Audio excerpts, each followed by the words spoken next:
Assalamualaikum dan selamat sejahtera, anda bersama saya Nabilah Khalidah dan ini Niaga Wani. Dan untuk hari ini antara tumpuan adalah berkenaan di mana perkembangan tentang 2025 akan menyaksikan Malaysia mempunyai satu lagi rancangan Malaysia iaitu yang ke-13. Namun bagi rancangan Malaysia ke-12, prestasi dan juga cabaran yang telah digariskan di bawah laporan Ketua Audit Siri ketiga 2024 memerlukan perhatian lanjut. Jadi untuk imbasan sebanyak 3,942 projek atau 45.9% daripada 8,593 projek pembangunan di bawah RMK12 sedang dalam pelaksanaan setakat 26 Ogos tahun ini. Dan bagaimanapun 169 projek daripada projek yang sedang dalam pelaksanaan menghadapi kelewatan jadual atau sakit atau bermasalah. Dan untuk berbincang lanjut mengenai perkara ini, bersama saya dalam talian adalah Profesor Madya Dr. Ahmad Razman Abdul Latif, pengarah program MBA Putra Business School PBS. Baik Prof, pertama sekali kita nak tahu ataupun kita nak faham apa sebenarnya masalah untuk melaksanakan projek mengikut garis masa yang ditetapkan atau kita boleh panggil sebagai projek sakit ini. Adakah isu dari segi kewangan ataupun dari segi tiada pemantauan berkala? Jadi apa mungkin yang menjadi faktor, Prof? Ya, Nabila, apabila kita melihat isu pelaksanaan projek ini sudah tentu kita mahu memahami masalahnya dan faktor yang boleh membawa kepada punca kelewatan projek boleh jadi daripada faktor dalaman dan juga faktor luaran. Kalau kita lihat faktor dalaman, mungkin berlaku kurangnya pemantauan yang disebabkan tidak ada cukup ataupun orang kata pegawai yang boleh memberikan maklum balas tentang apa yang berlaku di lapangan di projek melibatkan kontraktor, ataupun mungkin ada pemantauan tetapi tidak ada tindakan lanjutan ataupun intervensi. Dan kalau kita lihat juga tidak boleh nafikan bahawa ada juga faktor luaran yang turut memainkan peranan. Kerana kalau kita lihat rancangan Malaysia ke-12 ini bermula daripada 21 hingga 25. Semasa 2021 kita lihat bahawa kerajaan kita semasa itu mengalami transisi pertukaran kerajaan, politik tidak stabil. Tan Sri Muhyiddin, Perdana Menteri daripada tahun 2020 hingga 2021, selama setahun lebih. Kemudian Ismail Sabri daripada 2021 hingga 2022. Jadi apabila berlaku transisi pemerintahan semasa awal pelaksanaan rancangan Malaysia ke-12, kemungkinan berlaku banyak situasi yang mana banyak projek tidak dapat dimulakan dan menyebabkan kelewatan hingga sekarang. Tetapi kita juga tidak nafikan bahawa pelbagai faktor ini dalam dan luaran ini memang membawa kepada isu yang berlaku sekarang. Tetapi yang lebih penting adalah bagaimana untuk menangani, memahami punca kepada segala permasalahan ini supaya dapat ditangani sehingga rancangan Malaysia ke-12 ini selesai. Seperti Prof katakan, terdapat beberapa faktor iaitu dalaman dan juga luaran. Tapi kalau kita nak tengok juga, kita sering dengar projek-projek RMK ni kalau kita selalu carry forward ke RMK berikutnya, jika tidak gagal ataupun tidak dilaksana, antara dua ni lah, gagal ataupun tidak dilaksana. Dan kalau kita tengok sehingga Ogos lalu, lebih 80% ataupun lebih 3,000 projek masih di peringkat pra-pelaksanaan, belum dilaksanakan pun di pra-pelaksanaan. Jadi kalau ikut saranan LKN, ia perlu disiap pada akhir 2025. Tapi sampai bila kita harus berdepan dengan status carry forward projek RMK ni, Prof? Ya, memang kita tidak boleh biarkan kerana ini adalah duit rakyat dan juga rakyat memerlukan setiap projek ini untuk mendapat manfaat, meningkatkan kualiti hidup dan sebagainya. Jadi apabila kita berdepan dengan status sedemikian rupa yang terpaksa di carry forward ini, bermakna kita ada sesuatu yang tidak kena ataupun ada sesuatu yang perlu ditambah baik. Saya melihat di sini ini adalah laporan daripada laporan Ketua Audit Negara. Yang penting di dalam audit ini adalah satu lagi mekanisme, iaitu mekanisme audit dalaman.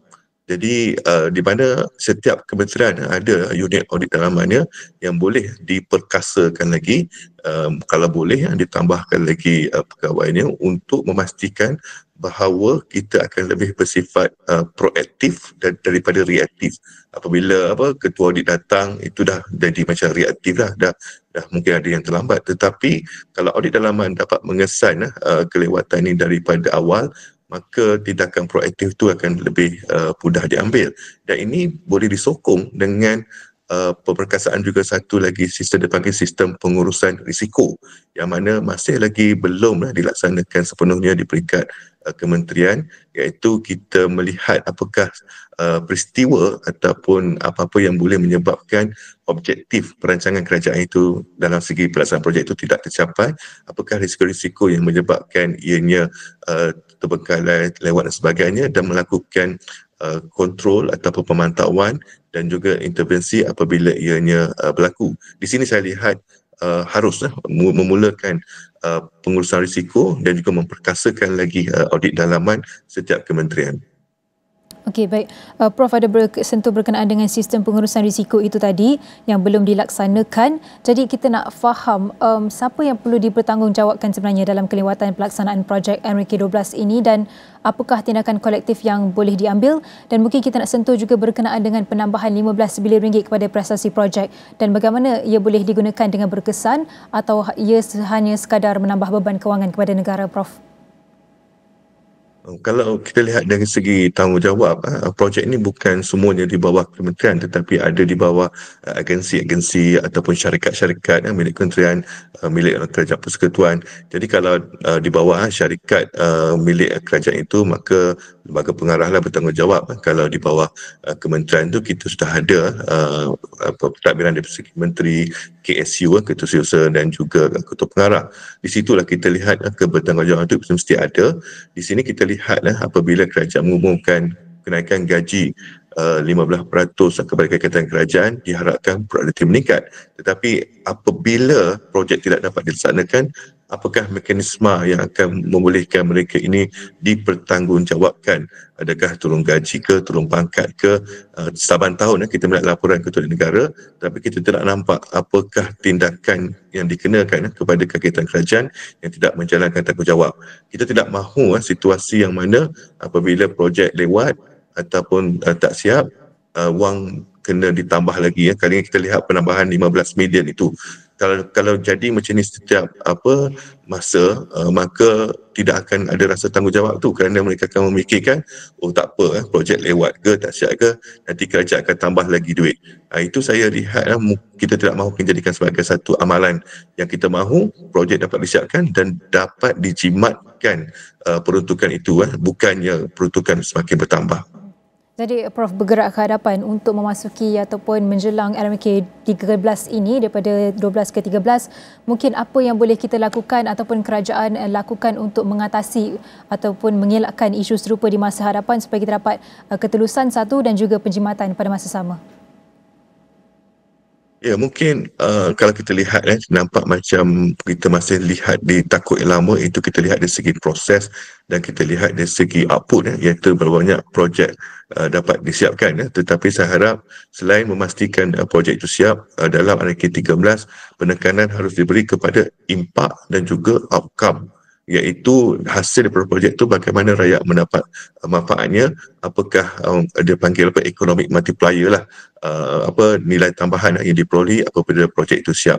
Kita tidak mahu lihat wang dibelanjakan itu adalah KPI. Tidak, kita mahu lihat apabila wang telah belanja ke atas projek ini, bagaimana rakyat dapat meningkatkan kualiti hidup, bagaimana perniagaan dapat dikembangkan dan ekonomi itu dapat ditingkatkan. Di situ saya lihat dalam RMK 13 bukan saja melihat input, proses dan output, tetapi melihat juga kepada outcome dan juga impak.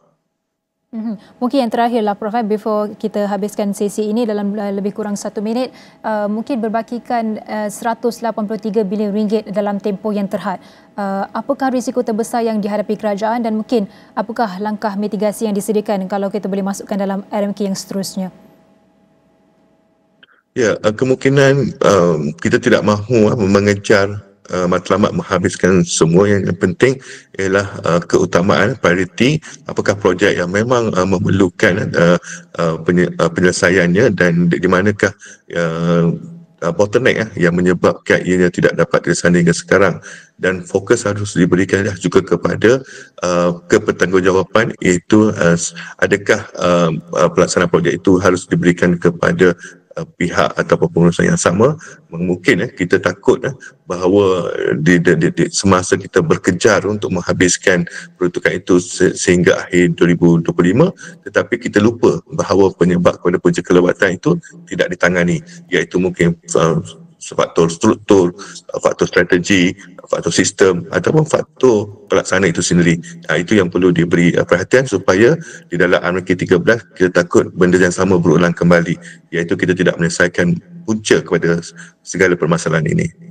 Baik, seperti yang Prof katakan, untuk elakkan bottleneck tu untuk dalam RMK akan datang, kita perlu kenal pasti punca, kita perlu jalankan langkah mitigasi ataupun mitigasi yang strategik dan juga untuk elakkan ketirisan dan juga galakkan penjimatan. Jadi terima kasih diucapkan kepada Profesor Madya Dr. Ahmad Razman Abdul Latif, pengarah program MPA Putra Business School PBS, dan segalanya akan kami rangkumkan dalam semua platform digital Astro Awani. Baik, kita akan berhenti lihat seketika, kembali selepas ini.